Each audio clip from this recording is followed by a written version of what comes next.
All right, sorry, we had some technical difficulties. Yes, yeah, techno. Isn't technology wonderful?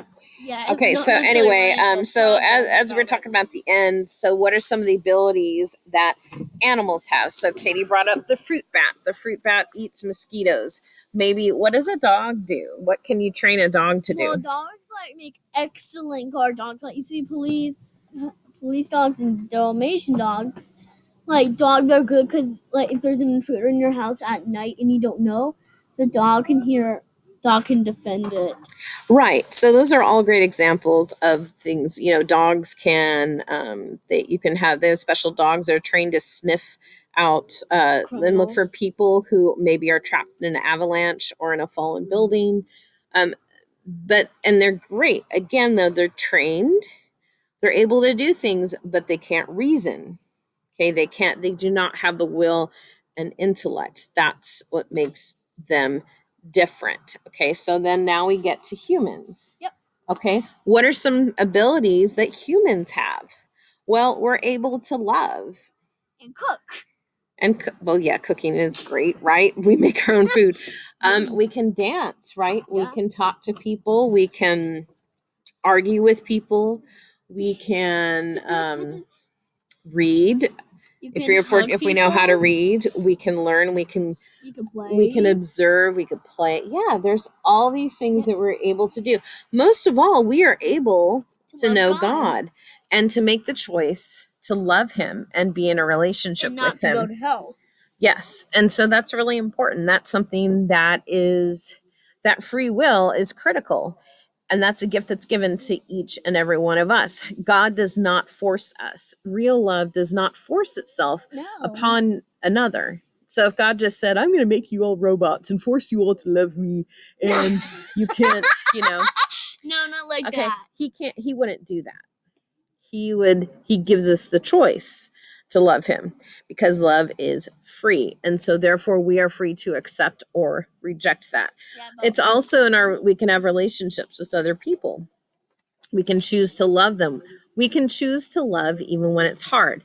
And you'll also see there's this guy on the other page. What page is that? Yeah, it's one. This is St. Thomas Aquinas. He's on page 23. And he has something very interesting when it comes to about love. We've talked about the will, the intellect, the soul, which is something unique to humans. But also something else about love is that we often think love is a feeling. And while there are feelings associated with love, St. Thomas Aquinas gave an incredible definition. And he said that love is willing the good of another.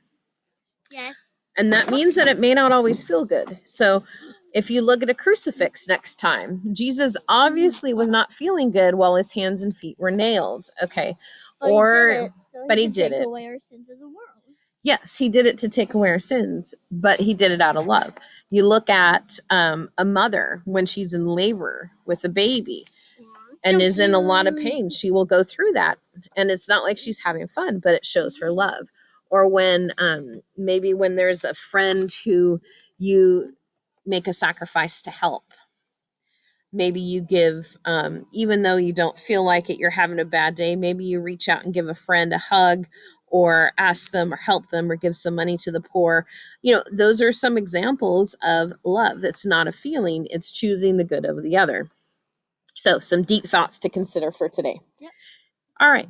So we've talked about creation. We've talked about the soul. And most importantly, we've talked about love. And think about these things. If you have a chance to read the first chapter of Genesis, it's a pretty easy read. You can do that.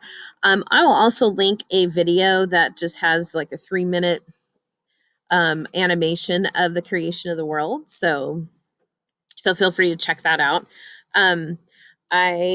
And like I said, do ask your mom and dad about Pope John Paul II, Saint Pope John Paul II. As time goes on, it's really cool. We're going to actually have videos and photos of more saints instead of just seeing them as people that lived a long time ago. There are people that lived really recently.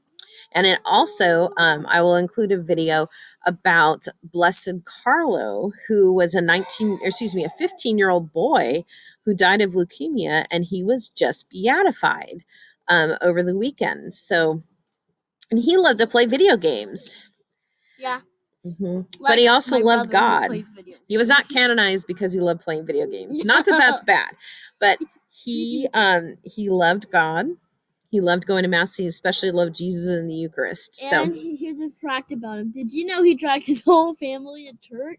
yes, it's true. When he had a big conversion, he started. His mom didn't want to go to church, and he made her. Was she a pagan? No, his mom didn't want to go to church, so he made her take him. So anyway, great stories. Anyway, I hope you guys have a wonderful week and that you're staying safe and that you're staying warm and keep praying for each other and praying for our country. So, all right. Bye. And the monkey shall return.